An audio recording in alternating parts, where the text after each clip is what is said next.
Alright, picture this. You're a member of Congress.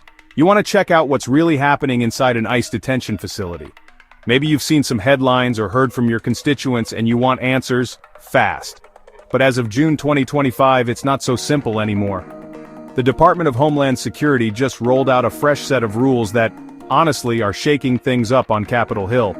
If you're a lawmaker hoping to tour an ICE facility, you're now required to give 72 hours notice. That's 3 days of waiting minimum. And if you're just staff, you still need to give a day's warning.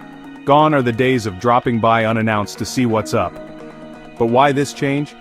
Well, the Trump administration, back in the headlines, says they're dealing with a spike in disruptions, assaults, and even interference by politicians themselves.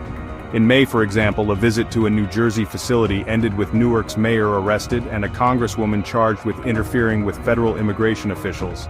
No kidding, things have gotten heated. So let's get into the details.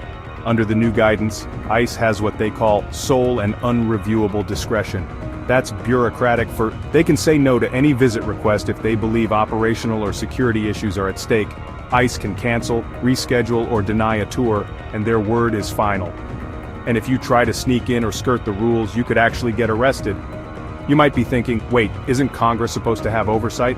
Technically, yes. Lawmakers do have statutory rights to inspect facilities. But here's the twist. ICE field offices don't count. Those are outside the reach of this oversight.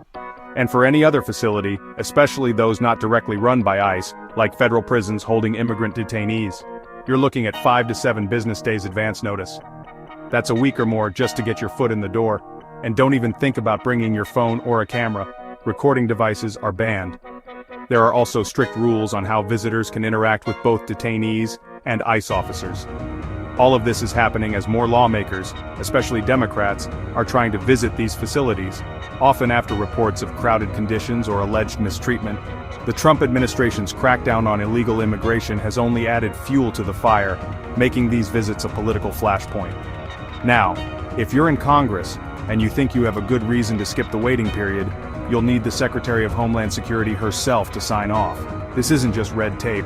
DHS says it's about protecting the president's constitutional authority and keeping enforcement running smoothly.